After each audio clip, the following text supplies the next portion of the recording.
नमस्कार दोस्तों, आप सभी का फिर से स्वागत है आज के शानदार वीडियो में। आज हम बात करेंगे क्लास 12th केमिस्ट्री के चैप्टर फर्स्ट जिसका नाम है विलियन, उसके मोस्ट इम्पोर्टेंट एमसीक्यू क्वेश्चन के बारे में जो कि हर साल एग्जाम में पूछे जाते हैं। ये टॉप 50 मोस्ट सेलेक्टिव क्वेश्चन रहने वाले हैं। इन क्वेश्चन को आपको जरूर करना है। इन क्वेश्चन में आपके पीवाईक्यू भी कवर हो जाएंगे और जो एग्जाम में पूछे जाएंगे आने वाले क्वेश्चन वो भी साथ साथ कवर होते जाएंगे। इस चैप्टर की कंप्लीट आपको जो पीडीएफ है टेलीग्राम चैनल में मिल जाएगी। ऐसे ही हमने फिजिक्स के चैप्टर फर्स्ट और सेकंड के जो एमसीक्यू सॉल्यूशन है वो भी प्रोवाइड करा दिए जाते हैं। और ये अगर सीरीज आपने फॉलो कर ली तो आपके जो 100% क्वेश्चन है वो यहीं से बनेंगे। तो चलो शुरू करते हैं बिना किसी देरी के साथ। पहला प्रश्न है हमारा, निम्नलिखित में से कौन सा विलयन एक संतृप्त विलयन है। संतृप्त विलयन क्या हो सकता है कि एक विलयन जिसमें तापमान और दाब है वो समान है, ठीक है, और उसमें अपन अधिक विलय को और नहीं घोल सकते। जैसे कि इसमें ऑप्शन नंबर इसका सेकंड करेक्ट हो जाएगा। एक ऐसा विलयन जिसमें किसी दिए गए तापमान और दाब पर अधिक विलय को और नहीं घोला जा सकता। अगर हम अधिक विलय को और नहीं घोल सकते तो वो तो हो जाएगा आपका संतृप्त विलयन, और अधिक विलय को और घोल सकते हैं तो वो हो जाएगा आपका असंतृप्त विलयन, ठीक है। अब है जो ये पहला वाला ऑप्शन है इसमें ये असंतृप्त विलयन को दर्शाता है, ठीक है। तो ये पहला वाला ऑप्शन आपका असंतृप्त विलयन को दर्शाता है और जो दूसरा वाला ऑप्शन है वो आपको संतृप्त विलयन को दर्शाता है। ये एमसीक्यू क्वेश्चन है जो आपको एग्जाम में बहुत ही हेल्प करेंगे। अगला क्वेश्चन है, निम्नलिखित में से कौन सा विलयन का प्रकार नहीं है। तो ठोस का ठोस में विलयन कभी हो ही नहीं सकता, ये आपका पहला ऑप्शन गलत हो जाएगा। ठोस में द्रव का विलयन होता है, हम पढ़ते हैं। गैस में गैस का विलयन होता है जैसे कि नाइट्रोजन और अमोनिया हो गई। अब है द्रव का ठोस में विलीन भी होता है, जैसे अपन नींबू पानी ले लो, नींबू पानी हो गया वो ठोस का द्रव में विलीन हो जाएगा, ठीक है। ये जो विलीन है द्रव का द्रव में विलीन हो गया, जैसे ये छोटे मोटे कुछ उदाहरण होते हैं उनको आपको याद करना है। अगला क्वेश्चन है, मोलरता की सही परिभाषा क्या है। तो मोलरता की सही परिभाषा अपन मोलरता जिसको मोलरिटी लिखते हैं वो क्या होती है। मोलरता होती है आपके विलय के मोल, ठीक है। विलय के टोटल मोल है वो बटे विलियन का आयतन, ठीक है। आयतन हो जाएगा आपका विलियन का, ठीक है। तो आयतन लेंगे अपन किस में लेते हैं, आयतन हमेशा लीटर में लेते हैं। तो विलय के मोल बटे विलियन का आयतन, तो ये आपका ऑप्शन नंबर फर्स्ट करेक्ट हो जाएगा, विलय के मोल बटे विलियन का आयतन। अगला क्वेश्चन है, मोलैलिटी की जो इकाई है वो क्या होती है। अब यहाँ पर मोलैलिटी पूछी गई है, ठीक है। तो मोलैलिटी और मोलरता में अगर दोनों की इकाई बात करें तो एक तरफ अगर अपन लिखें मोलरता, ठीक है, एक तरफ अपन ने लिखा है मोलरता और एक तरफ अपन ने लिखा है मोललता, ठीक है। ये दोनों अलग अलग होती हैं, मोललता और मोललता अलग अलग होती है दोनों। तो इसकी मोलरिटी की इकाई की बात करें तो ये होती है मोल प्रति लीटर, ठीक है, मोल प्रति लीटर। और मोलैलिटी की इकाई की बात करें जो कि मोललता होती है वो होती है आपके मोल प्रति केजी। अब यहाँ पर आप समझ गए होंगे कि एक में तो जो आपके भाग में होगा वो आयतन होगा विलीन का और दूसरे में आपका विलीन का द्रव्यमान हो जाएगा। तो इसका ऑप्शन नंबर आपका सेकंड करेक्ट हो जाएगा। फिर है, मोल प्रभाज की कोई इकाई नहीं होती क्योंकि मोल प्रभाज जिसको अपन एक्स से लिखते हैं वो क्या होता है, विलय ए के मोल विलेन ए के जो विलय के मोल हो जाएंगे और विलेन ए के प्लस बी के टोटल मोल हो जाएंगे, ये आपका मोल प्रभाज होता है। मोल प्रभाज की कोई इकाई नहीं होती क्योंकि यह एक अनुपात होता है, ठीक है। अगला क्वेश्चन है हमारा क्वेश्चन नंबर 6 है, जो क्वेश्चन नंबर 5 है ये क्वेश्चन नंबर 6 होगा अपना। क्वेश्चन नंबर 6 है कि 5%, इसको आप ढंग से पढ़ना कि 5% W/V, ठीक है, 5% W/V, इसका मतलब है द्रव्यमान। W का मतलब तो आप समझते हो ना, द्रव्यमान बटे आयतन में NaCl विलयन में 100 ml में NaCl का द्रव्यमान कितना होगा। अब इसका मतलब भी क्या है, जो ये आपका इसमें दे रखा है 5% W/V का मतलब है कि जो आपके 5 ग्राम है, ठीक है, 5 ग्राम है वो 5 ग्राम NaCl, 5 ग्राम NaCl है वो आपके 100 ml विलियन में से हैं। 100 ml विलियन में आपके 5 ग्राम NaCl हैं। तो इसका मतलब क्या होगा, तो इसका मतलब ये होगा कि जो आपका 100 ml विलियन है उसमें NaCl के कितने ग्राम है, 5 ग्राम है। तो 100 ml विलियन में NaCl के 5 ग्राम है तो NaCl का द्रव्यमान कितना होगा दोस्तों, ये हो जाएगा 5 ग्राम। ये एकदम सिंपल क्वेश्चन है और लॉजिक पर आधारित क्वेश्चन है, इसको आपको अच्छे से पढ़ना होगा। अगला है, मोलरता ताप पर निर्भर नहीं करती क्योंकि जो मोलरता की अपन यूनिट देखते हैं तो वो होती है मोल प्रति केजी, ठीक है, केजी। और जो मोलरिटी की यूनिट देखते हैं वो होती है मोल प्रति लीटर। इसका मतलब कि ये जो केजी है इसका मतलब ये द्रव्यमान पर आधारित है, और ये लीटर आ रहा है इसका मतलब ये किस पर आधारित है, आपके आयतन पर। तो अपन जो मोलरता होती है, मोलरिटी कहते हैं जिसको, वो होती है द्रव्यमान पर आधारित, इसीलिए वो आपके ताप पर निर्भर नहीं करती हैं। ये इंपॉर्टेंट क्वेश्चन है और आरयूएच के एग्जाम में पूछा भी गया है। अगला क्वेश्चन है, यदि किसी विलयन की मोलरता 0.5 मोल है और 1 लीटर विलयन में विलय के मोल कितने होंगे। तो मोलरता अपन को दे रखी है कितनी, 0.5, ठीक है। और 1 लीटर विलयन में विलय के मोल पूछे हैं, तो अपन जानते हैं कि मोलरता का सूत्र क्या होता है। तो मोलरता का जो सूत्र होता है वो होता है, जो इसको अपन मोलरता कहते हैं उसका सूत्र होता है विलय के मोल बटे विलयन का आयतन। तो यहाँ पर अपने को क्वेश्चन में पहले ही बता दिया है कि अपने को विलय के मोल ज्ञात करने हैं। तो विलय के मोल ज्ञात करने हैं तो अपने पास जो मोलरता होगी वो उसके आयतन में गुणा हो जाएगी। तो विलय के मोल हो जाएंगे मोलरता गुणा आयतन। अब अपने को मोलरता का मान कितना दे रखा है क्वेश्चन में अपने को मोलरता का मान दे रखा है दोस्तों 0.5, ठीक है। क्वेश्चन में अपने को जो मोलरता का मान दे रखा है वो है 0.5। तो मोलरता का मान 0.5 है और जो आयतन है वो दे रखा है 0.1। तो यहाँ पर अपन 0.5 को और 1 को आपस में गुणा करेंगे तो अपने पास जो आंसर आएगा वो आएगा 0.5 मोल। ऑप्शन नंबर सेकंड करेक्ट हो जाएगा। ऐसे क्वेश्चन है, छोटे छोटे क्वेश्चन आपके एग्जाम में आ सकते हैं जो पक्षांतरण पर आधारित होते हैं। ये बेसिकली हर साल एग्जाम में छोटे मोटे क्वेश्चन के रूप में पूछे जा सकते हैं। अगला हमारा जो प्रश्न रहेगा वो है 0.1 मोलल NaOH का अर्थ क्या है। मोलल का अर्थ है कि ये आपके मोललता की बात कर रहा है। इसका मतलब ये जो मोलल है ना, इसका मतलब हो जाएगा ये किसकी बात कर रहा है, आपकी मोललता की बात कर रहा है, ठीक है। मोललता की बात कर रहा है। और अगर मोलर दिया हुआ होता तो ये आपके मोलरता की बात करता। तो 0.1 मोलल NaOH का अर्थ क्या है कि ये आपके 0.1 मोल प्रति किलोग्राम विलय में है, ठीक है। विलय में नहीं होगा, ये विलायक में होगा, ठीक है।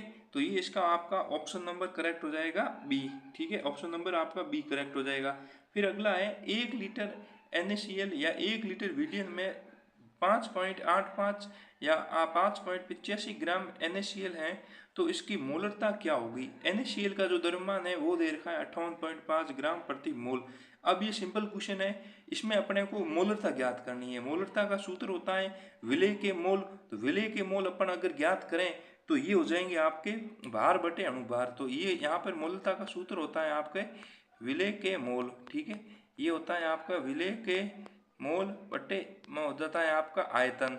तो यहाँ पर अगर विलय के मोल अपन देखें तो विलय के मोल अपने को दे रखे हैं कितने, ये दे रखे हैं 5.85 विलय के मोल, जिसमें भार दे रखा है 5.85 बटे अणुभार कितना दे रखा है 58.5, ठीक है। ये दे रखा है 58.5 और जो आपका आयतन है वो दे रखा है 1 लीटर। तो इनको गुणा कर देंगे 1।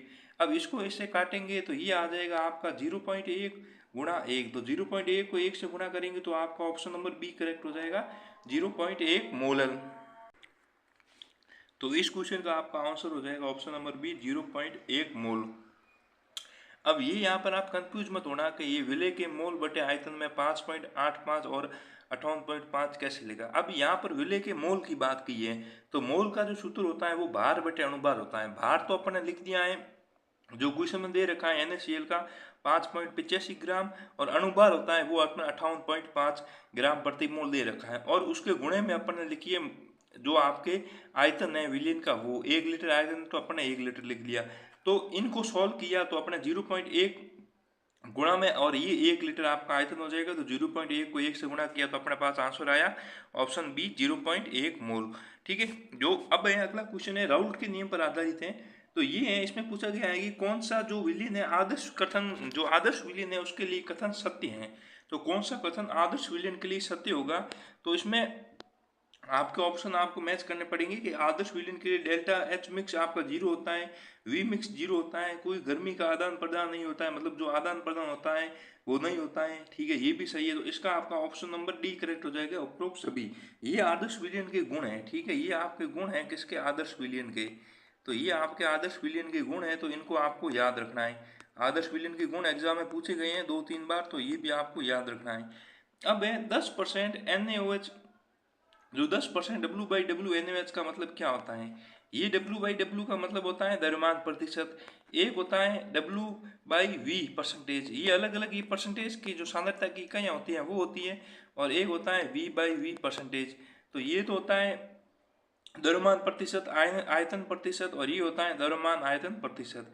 W/W द्रव्यमान प्रतिशत, W/V प्रतिशत होता है वो आपका द्रव्यमान आयतन प्रतिशत, और V/V होता है वो आपका द्रव्यमान जो आयतन प्रतिशत हो जाएगा। जिसके अगला है, इसमें अपने को पूछा गया है कि 10% W/W NaOH का मतलब क्या है। तो इसका मतलब होगा 10 ग्राम NaOH है प्रति 100 ग्राम विलायक में है जो, तो इसका आपका ऑप्शन नंबर फर्स्ट करेक्ट हो जाएगा इसका। अगला क्वेश्चन देखते हैं अपन, मूलता, जो विलयन की मूलता है वो निम्न में से किस पर निर्भर करती है। तो विलयन की मूलता किस पर निर्भर करती है, तो विलयन की मूलता होती है वो ताप पर निर्भर करती है। जबकि जो आपकी मोललता होती है, ठीक है, मोललता है जिसको अपन मोललिटी कहते हैं, वो है ताप पर निर्भर नहीं करती है, ये है वो ताप पर निर्भर नहीं करती हैं। तो जो मोलरता है वो तो ताप पर निर्भर करती है, लेकिन जो मोलरता है वो ताप पर निर्भर नहीं करती। तो इसमें अपने को एक एक्सप्लेनेशन भी दिया है, ये आपका इंपॉर्टेंट क्वेश्चन है क्योंकि ये आपके आरयूजीएस के एग्जाम में 4-5 बार पूछा गया है कि मोलरता ताप के साथ बदलती है क्योंकि आयतन है वो ताप पर निर्भर करता है।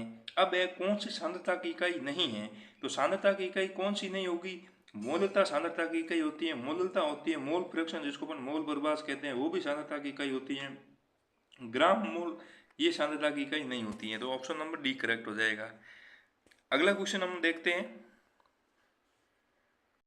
तो इसमें अपने को पहले मोलता का सूत्र लगाना था। मोलता का सूत्र होता है विलय के मोल बटे विलयन का आयतन। तो गणितीय सूत्र के मोलता के रूप में देखें तो ये आपका मोलता का सूत्र होता है, इसमें ये होता है आपका भार और ये होता है आपका अणुभार W वाला। अब ये होता है आयतन लीटर में, और ये होता है जब लीटर में कन्वर्ट करेंगे तो ऊपर 1000 से गुणा कर देंगे। अब यहाँ पर अपने को ये W जो भार है वो ज्ञात करना है, तो ये भार ज्ञात करेंगे, इधर अपने पक्षांतरण किया तो यहाँ पर मोलता के गुणा में W अणुभार आ जाएगा जिसको अपन एटॉमिक वेट लिखते हैं, ठीक है, और ये आपका विलियन आ जाएगा। अब इसको अपन सॉल्व करें तो यहाँ पर W का मान अगर देखें, इसको थोड़ा अपन ऊपर सॉल्व करते हैं, तो यहाँ पर जो W का मान आएगा, मोलता का मान अपने पास दे रखा है 0.2, ठीक है, और जो आपका अणुभार है, अणुभार इनको कनेक्ट करेंगे 23, 16 और H को, जो NaOH का जो अणुभार हो जाएगा वो हो जाएगा 40 ग्राम, और यहाँ पर जो आपका विलियन का आयतन है वो हो जाएगा 250 ml, बट्टे में क्या हो जाएगा आपका 1000।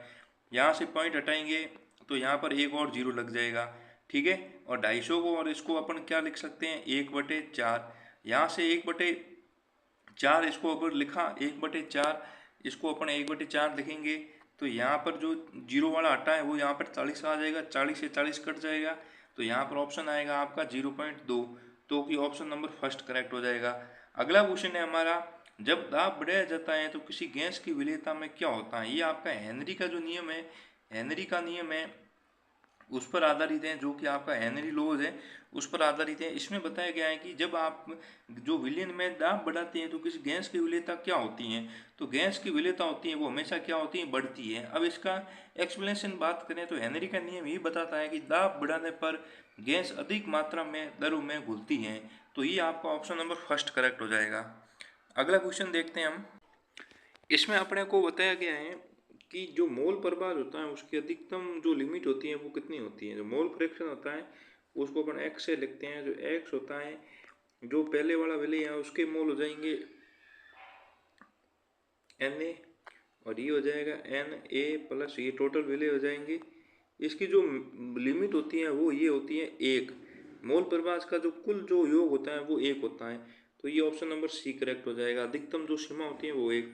वाष्प दाब में अवनमन किस नियम से संबंधित है, तो जो राउल्ट का नियम है वो वाष्प दाब के अवनमन से संबंधित होता है, ये अपन ने पढ़ा था। अगला क्वेश्चन है हमारा, जो इम्पोर्टेंट क्वेश्चन है, ये जहाँ पर इम्पोर्टेंट मार्क लगाए उसको तो आपको रटना ही रटना है। इम्पोर्टेंट क्वेश्चन का एक्सप्लेनेशन हम इसमें ही टेक्स्ट के रूप में आपको प्रोवाइड करा देते हैं। तो हेनरी का नियम है वो किससे संबंधित है, गैसों की घुलनशीलता, वाष्प दाब, अपवर्तनांक या आयतन।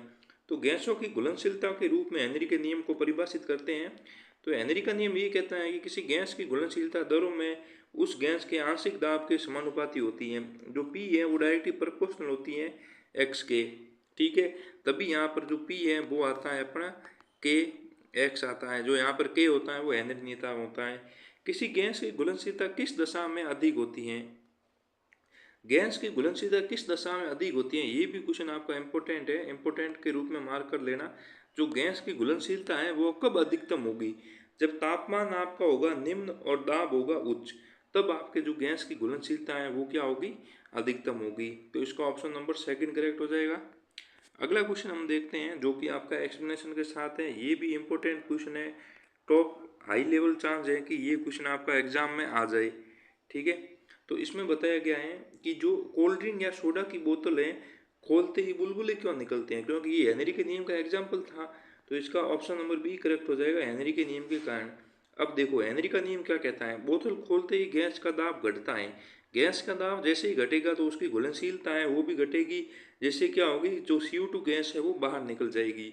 तो इसका ऑप्शन नंबर बी करेक्ट हो जाएगा। हेनरी नियतांक के मान बढ़ने से गैस की घुलनशीलता पर क्या प्रभाव पड़ता है, तो यहाँ पर अपने देखा है कि जब दाब घटता है तो गैस की घुलनशीलता है वो भी घटती है। ठीक है, और जो हेनरी नियतांक है उसका मान बढ़ेगा तो आपके जो गैस की घुलनशीलता है वो आपकी क्या होगी, घटेगी। ऑप्शन नंबर बी करेक्ट हो जाएगा। तो दोस्तों आज की इस वीडियो में हम टॉप 20 क्वेश्चन ही डिस्कस करेंगे, अगले जो 30 क्वेश्चन है वो अगली वीडियो में डिस्कस करेंगे। और अगर आपको नोट्स चाहिए क्लास 12 फिजिक्स केमिस्ट्री बायोलॉजी के तो इन व्हाट्सएप नंबर पर कांटेक्ट कर सकते हैं, आपको सभी चैप्टर के नोट्स प्रोवाइड करा दी जाएंगी। तो दोस्तों मिलते हैं नेक्स्ट वीडियो में, तब तक चैनल को लाइक शेयर सब्सक्राइब करें और अपने दोस्तों के साथ इस वीडियो को ज़रूर शेयर करें। धन्यवाद।